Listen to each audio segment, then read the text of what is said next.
ಗೆಳೆಯರೆ, ಗ್ರಾಮ ಸ್ವರಾಜ್ಯ ಮೀಡಿಯಾಗೆ ಸ್ವಾಗತ ಸುಸ್ವಾಗತ. ನಾನು ಚಂದ್ರಶೇಖರ್ ಬಾಳೆ. ಈ ಸಂಚಿಕೆಯಲ್ಲಿ RSS ಕಾರ್ಯದರ್ಶಿ ಹೊಸಬಾಳೆ ಅವರಿಗೆ ಹಿಂದೂಗಳು ಪ್ರಶ್ನೆ ಮಾಡಿದ್ದು ಕೇಳೋಣ ಬನ್ನಿ. ಗೆಳೆಯರೆ, ರಾಷ್ಟ್ರೀಯ ಸ್ವಯಂ ಸೇವಕ ಸಂಘ ಬಿಜೆಪಿಯನ್ನು ಮುನ್ನಡೆಸುತ್ತಿದ್ದು ತನ್ನ ಅಜೆಂಡಾದ ಹಿಂದೂ ರಾಷ್ಟ್ರದ ನಿರ್ಮಾಣದ ಪರಿಕಲ್ಪನೆಯತ್ತ ಒಂದೊಂದು ಹೆಜ್ಜೆ ಇಡುತ್ತಾ ಬಂದಿದ್ದು ಈಗ ದಾಪುಗಾಲು ಹಾಕುತ್ತಾ ಸಂವಿಧಾನದ ಮೂಲ ಸಿದ್ಧಾಂತವನ್ನೇ ಪ್ರಶ್ನೆ ಮಾಡಿದೆ. ಎಡಪಂಥೀಯರು ಹಾಗೂ ಪ್ರಗತಿಪರ ಸಂಘಟನೆಗಳು ಅದನ್ನು ಖಂಡಿಸಿ ದೇಶಾದ್ಯಂತ ಅದಕ್ಕೆ ಪ್ರತಿಕ್ರಿಯೆಗಳನ್ನು ನೀಡಿದ್ದಾರೆ. ಈ ಕುರಿತು ಬಂದ ಪ್ರತಿಕ್ರಿಯೆಗಳಲ್ಲಿ ಸಾಮಾನ್ಯ ಜನರ ಪಾಲ್ಗೊಳ್ಳುವಿಕೆ ಇಲ್ಲವಾದಲ್ಲಿ ಮುಂದಿನ ಕಾರ್ಯಕ್ರಮಕ್ಕೆ RSS ತಯಾರಿ ಪ್ರಾರಂಭ ಮಾಡಿಕೊಳ್ಳುತ್ತದೆ. ದೇಶದ 70%ಕ್ಕಿಂತಲೂ ಹೆಚ್ಚಿನವರು ಹಿಂದೂಗಳಿದ್ದು ಅವರ ಮಧ್ಯೆ RSS ಬಿಜೆಪಿಗೆ ಸೇರಿದವರಿಗಿಂತಲೂ ಹೆಚ್ಚಿನ ಸಂಖ್ಯೆಯಲ್ಲಿ ಹಿಂದೂಗಳು ಇತರೆ ರಾಜಕೀಯ ಪಕ್ಷಗಳ ಹಿಂದೆ ಇದ್ದಾರೆ ಎಂಬುದು ವಾಸ್ತವಿಕ ಸತ್ಯ.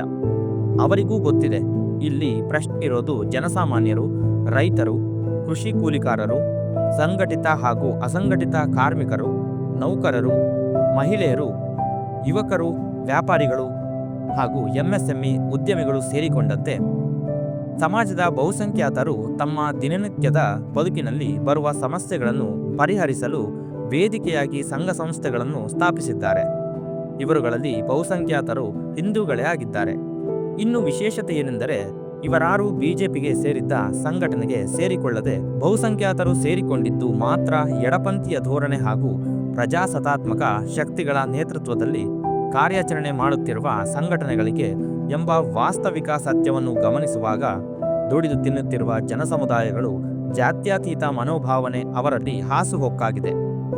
ಈ ಸಮುದಾಯವನ್ನೇ ಗುರಿಯಾಗಿಟ್ಟುಕೊಂಡು ಅಲ್ಪಸಂಖ್ಯಾತರ ವಿರುದ್ಧ ಎತ್ತಿಕಟ್ಟಲು ಅವರ ಮೂಲಭೂತ ಸಮಸ್ಯೆಗಳನ್ನು ಮರೆತು ಹಿಂದೂಗಳು ನಾವೆಲ್ಲ ಒಂದು ಎಂದು ಭಾವನಾತ್ಮಕವಾಗಿ ಪ್ರಭಾವ ಬೀರಲು ಪ್ರಯತ್ನಿಸಲಾಗುತ್ತಿದೆ. ಶತಮಾನಗಳಿಂದ ಹಿಂದೂಗಳು ಮತ್ತು ಮುಸ್ಲಿಮರು ಕೂಡಿ ಬದುಕುತ್ತಿದ್ದು ಎಲ್ಲರೂ ಕೂಡಿ ಬಾಳುವಂತಹ ಸಂಸ್ಕೃತಿಯನ್ನು ನಾಶ ಮಾಡುವ ಉದ್ದೇಶದಿಂದ ಅಲ್ಪಸಂಖ್ಯಾತರ ವಿರುದ್ಧ ಸುಳ್ಳು ದಾಖಲೆಗಳನ್ನು ಪ್ರಚಾರ ಮಾಡಿ ಅಮಾಯಕ ಹಿಂದೂಗಳಲ್ಲಿ ಕೋಮು ಭಾವನೆ ಮೂಡಿಸಲು ಎಲ್ಲ ಪ್ರಯತ್ನಗಳನ್ನು RSSಗೆ ಸೇರಿದ್ದ 40ಕ್ಕೂ ಹೆಚ್ಚಿನ ಸಂಘಟನೆಗಳು ವ್ಯವಸ್ಥಿತವಾಗಿ RSS ಶಾಖೆಗಳಲ್ಲಿ ಹಾಗೂ ಸಮಾಜದ ಎಲ್ಲೆಡೆ ಹರಡಿಕೊಂಡಿದ್ದಾರೆ. ಪರಿಸ್ಥಿತಿ ಇಷ್ಟು ಗಂಭೀರವಾಗಿದ್ದು ಎಲ್ಲ ಜಾತ್ಯತೀತ ಶಕ್ತಿಗಳಿಗೆ ಒಂದು ಸವಾಲಾಗಿದೆ. ಇಲ್ಲಿ ಮುಖ್ಯ ಸವಾಲು ಇರುವುದು ಕೋಮುವಾದಿಗಳ ಯೋಜಿತ ಷಡ್ಯಂತ್ರವನ್ನು ಬಯಲಿಗೆ ತರಲು ಹಾಗೂ ಹಿಂದೂ ಸಮಾಜವನ್ನು ಎಚ್ಚರಿಸಲು ಜಾತ್ಯತೀತ ಹಿಂದೂಗಳ ಸಭೆ ಇಲ್ಲವೇ ಸಮಾವೇಶಗಳನ್ನು ನಡೆಸಿ RSS ರಾಷ್ಟ್ರೀಯ ಮುಖಂಡರಿಗಾಗಲಿ ರಾಜ್ಯದ ಅಥವಾ ಜಿಲ್ಲಾ ಮುಖಂಡರಿಗಾಗಲಿ ಪ್ರಶ್ನೆಗಳನ್ನು ಕೇಳುವ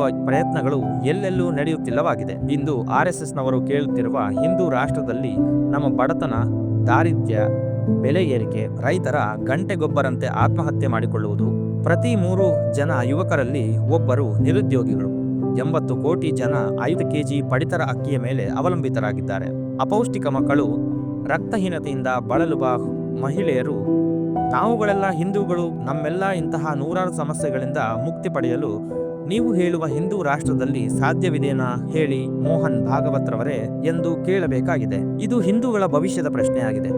ಅದಕ್ಕಿಂತಲೂ ಮುಂಚೆ ಇವತ್ತು RSS ಸಂಘಟನೆ ಮುನ್ನಡೆಸುತ್ತಿರುವ ಭಾರತೀಯ ಜನತಾ ಪಕ್ಷದ ಅಧಿಕಾರ ಕಳೆದ 11 ವರ್ಷಗಳಿಂದ ಕೇಂದ್ರ ಸರ್ಕಾರದಲ್ಲಿದೆ. ಹಿಂದೂ ಧರ್ಮಕ್ಕೆ ಸೇರಿದ ಗೌತಮ್ ಅದಾನಿ, ಅಂಬಾನಿ ಹಾಗೂ ಇತರ 50 ಕಾರ್ಪೊರೇಟ್ ಕಂಪನಿಗಳ ಸಂಪತ್ತು ನಾಗಾ ಲೋಟದಲ್ಲಿ ಓಡುತ್ತಾ ಆಕಾಶದಷ್ಟು ಎತ್ತರಕ್ಕೆ ಬೆಳೆದು ನಿಂತಿವೆ. ಇವರಲ್ಲಿ ಗೌತಮ್ ಅದಾನಿಯವರು 2014ರ ಪೂರ್ವದಲ್ಲಿ ಒಬ್ಬ ಸಾಮಾನ್ಯ ಕಂಪನಿ ಮಾಲೀಕನಾಗಿದ್ದ ಕಾರ್ಪೊರೇಟ್ ಕಂಪನಿಗಳ ಪಟ್ಟಿಯಲ್ಲಿ ಇರಲಿಲ್ಲ. ಅಂತಹ ಅದಾನಿ 10 ಲಕ್ಷ ಕೋಟಿ ಸಂಪತ್ತಿನ ಮಾಲೀಕನಾಗಿದ್ದಾನೆ. ದೇಶದ ನಂಬರ್ 1 ಶ್ರೀಮಂತನಾಗಿದ್ದಾನೆ. ವಿಶ್ವದ 10 ಹಲವು ದೇಶಕ್ಕೆ ತನ್ನ ಕಂಪನಿ ವಿಸ್ತಾರಗೊಳಿಸಿದ್ದಾನೆ. ನಮ್ಮ ದೇಶದ ವಿಮಾನ ನಿಲ್ದಾಣಗಳು ಹಾಗೂ ಹಡಗು ನಿಲ್ದಾಣಗಳು, ರೈಲ್ವೆ ಲೈನ್ಗಳು, ವಿದ್ಯುತ್ ಉತ್ಪಾದನೆ, ಸಿಮೆಂಟ್ ಉತ್ಪಾದನೆ, ಯುದ್ಧ ಸಾಮಗ್ರಿಯೂ ಸೇರಿಕೊಂಡಂತೆ ದೇಶದ ಎಲ್ಲಾ ರಂಗದಲ್ಲೂ ಪ್ರವೇಶ ಪಡೆದಿದ್ದು ಆಡುಮುಟ್ಟದ ಸೊಪ್ಪಿಲ್ಲ, ಅದಾನಿ ಮುಟ್ಟದ ಉದ್ಯಮಿಗಳಿಲ್ಲ ಎಂದು ಆಪಾದನೆ ಮಾಡಲಾಗಿದೆ. RSS ಮುಖಂಡರಿಗೆ ಪ್ರಶ್ನೆ ಏನೆಂದರೆ, ಹಿಂದೂ ಧರ್ಮದ ಶ್ರೀಮಂತರು ಇನ್ನಿಷ್ಟು ಶ್ರೀಮಂತರಾಗುತ್ತಿದ್ದರೆ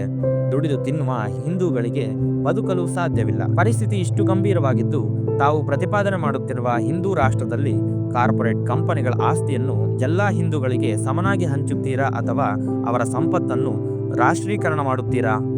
ರೈತರು ಪ್ರತಿ ಗಂಟೆಗೆ ಒಬ್ಬರಂತೆ ದೇಶದಲ್ಲಿ ಆತ್ಮಹತ್ಯೆ ಮಾಡಿಕೊಳ್ಳುತ್ತಿದ್ದಾರೆ. ಅವರಲ್ಲಿ 99% ಹಿಂದೂಗಳು ಅವರ ಸಾಲ ಮನ್ನಾ ಮಾಡುತ್ತಿಲ್ಲ ಮಾನ್ಯ ಮೋದಿಯವರು. ಆದರೆ ಕಳೆದ 11 ವರ್ಷಗಳಲ್ಲಿ 17 ಲಕ್ಷ ಕೋಟಿಗಿಂತಲೂ ಹೆಚ್ಚು ಸಾಲವನ್ನು ದೊಡ್ಡ ಕಾರ್ಪೊರೇಟ್ ಕಂಪನಿಗಳಿಗೆ ಮನ್ನಾ ಮಾಡಿದ್ದಾರೆ. ಮೋದಿಯವರು ರೈತರಿಗೆ ಸ್ವಾಮಿನಾಥನ್ ಆಯೋಗದ ವರದಿಯನ್ನು ಜಾರಿಗೆ ತರುವ ಭರವಸೆ 2013ರಲ್ಲಿ ಕೊಟ್ಟಿದ್ದರು. 95% ರೈತರು ಹಿಂದೂಗಳೇ ಇದ್ದು ಯಾಕೆ ಜಾರಿಗೆ ತಂದಿಲ್ಲವೆಂದು RSSನ ಹೊಸಬಾಳೆಯವರನ್ನಾಗಲಿ ಅಥವಾ ಬೆಳಗಿನ ಜಾವ ಪ್ರತಿದಿನವೂ ಸಾವಿರಾರು ಕೇಂದ್ರಗಳಲ್ಲಿ ಲಕ್ಷಾಂತರ ಅಮಾಯಕ ಮಕ್ಕಳಿಗೆ ಹಿಂದೂ ರಾಷ್ಟ್ರದ ನಿರ್ಮಾಣದ ಕುರಿತು ಪಾಠ ಮಾಡುತ್ತಾರೆ. ಅಲ್ಲಿಗೆ ಹೋಗಿ ನಮ್ಮ ರೈತ ಸಂಘದ ಮುಖಂಡರು ಅಥವಾ ಎಡಪಂಥೀಯರು ಕೇಳಿದ್ದುಂಟೆ, ವರ್ಷಕ್ಕೆ 2 ಕೋಟಿ ಉದ್ಯೋಗಗಳು ಎಲ್ಲಿವೆ, ಕಪ್ಪು ಹಣ ವಾಪಸ್ ಬಂತ ಎಂದು ನಾವುಗಳು ಕೇಳುತ್ತಿಲ್ಲವಾಗಿದೆ.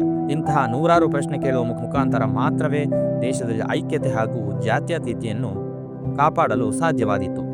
ಇಲ್ಲವಾದಲ್ಲಿ ಅವರು ಹೇಳುವುದು ಹಾಗೂ ಮಾಡುವುದು ಸರಿಯೆಂದೇ ನಂಬುತ್ತಾರೆ. ನಮ್ಮ ಅಮಾಯಕ ಹಿಂದೂ ರೈತರು, ಕೃಷಿ ಕಾರ್ಮಿಕರು, ಮಹಿಳೆಯರು, ಯುವಕರು, ಕಾರ್ಮಿಕರು, ನೌಕರರು ಸೇರಿಕೊಂಡಂತೆ ಬಹುಸಂಖ್ಯಾತ ಹಿಂದೂಗಳು RSS ಹಾಗೂ ಬಿಜೆಪಿಯವರು ಕೊಡುತ್ತಿರುವ ಭಾವನಾತ್ಮಕ ವಿಷಯಗಳನ್ನು ನಂಬಿ ಭಾರತದ ಗುತ್ತೇದಾರಿ ಕಾರ್ಪೊರೇಟ್ ಕಂಪನಿಗಳ ಲೂಟಿಗೆ ಪರದೆ ಹಾಕುತ್ತಿರುವ RSS ಹಾಗೂ ಬಿಜೆಪಿ ಪಕ್ಷದ ಷಡ್ಯಂತ್ರವನ್ನು ಅರ್ಥ ಮಾಡಿಕೊಳ್ಳಲು ಸಾಧ್ಯವಾಗುತ್ತಿಲ್ಲವಾಗಿದೆ. ಗೆಳೆಯರೇ, ಈ ವಿಡಿಯೋ ತಮಗೆ ಇಷ್ಟವಾದಲ್ಲಿ ಲೈಕ್ ಮಾಡಿ, ಶೇರ್ ಮಾಡಿ ಹಾಗೂ ತಮ್ಮ ಅಭಿಪ್ರಾಯಗಳನ್ನು ಕಮೆಂಟ್ ಮಾಡುವ ಮೂಲಕ ನಮಗೆ ತಿಳಿಸಿ.